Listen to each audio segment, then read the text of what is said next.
ലോകത്തെ എല്ലാ മനുഷ്യർക്കും ഏറ്റവും കൂടുതൽ ബുദ്ധിമുട്ടുകൾ സൃഷ്ടിക്കുന്ന ഒരേ ഒരു ജീവിയാണ് കൊതുക്. കൊതുകുകളെ കൊണ്ട് പൊറുതിമുട്ടുമ്പോൾ പലപ്പോഴും നാം ചിന്തിക്കാറുണ്ട്, കൊതുകുകൾ ഇല്ലാതെ ഇരുന്നുവെങ്കിൽ എന്ന്.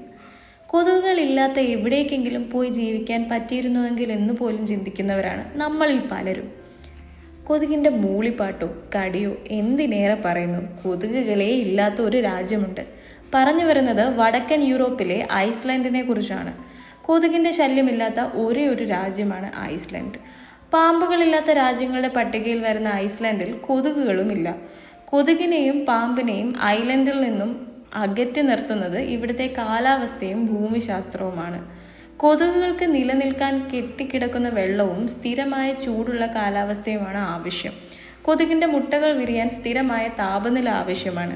എന്നാൽ ഐസ്ലാൻഡിൻ്റെ പ്രവചനാതീതമായ കാലാവസ്ഥാ വ്യതിയാനങ്ങൾ കൊതുകിൻ്റെ മുട്ടകൾ വിരിയാൻ അനുയോജ്യമായ കാലാവസ്ഥയല്ല. ഐസ്ലാൻഡിനേക്കാൾ തണുപ്പുള്ള ആർട്ടിക്കൽ മേഖലകളിൽ കൊതുകുണ്ട്. എന്നാൽ ഐസ്ലാൻഡിലെ ചൂടും തണുപ്പും ചേർന്ന കാലാവസ്ഥയാണ് കൊതുകുകളുടെ ജീവൻ ഇവിടെ ദുസ്സഹമായി തീർത്തത്. വടക്കൻ അറ്റ്ലാന്റിക്കിന്റെ മധ്യത്തിൽ സ്ഥിതി ചെയ്യുന്ന രാജ്യമായതുകൊണ്ട് തന്നെ മറ്റ് കരപ്രദേശങ്ങളിൽ നിന്ന് ഐസ്ലാൻഡ് ഒറ്റപ്പെട്ടിരിക്കുന്നു. ഇതിനാൽ തന്നെ സുസ്ഥിരമായൊരു ജനസംഖ്യ നിലനിർത്തുവാൻ കൊതുകുകൾക്ക് സാധിക്കുകയില്ല. ഐസ്ലാൻഡിന് സമാനമായ കാലാവസ്ഥയുള്ള അയൽ രാജ്യങ്ങളായ നോർവേയും സ്വീഡനും കൊതുകുകളുടെ ആവാസ കേന്ദ്രങ്ങളാണ്. ഐസ്ലാൻഡിലെ വെള്ളത്തിൻ്റെയും മണ്ണിൻ്റെയും പ്രത്യേക രാസഘടന കൊതുകിൻ്റെ പ്രജനനത്തിന് അനുയോജ്യമല്ലായിരിക്കാമെന്നും ചില ഗവേഷകർ വിശ്വസിക്കുന്നുണ്ട്. ഐസ്ലാൻഡിൽ മാത്രമല്ല, അന്റാർട്ടിക്കയിലും കൊതുകുകളില്ല.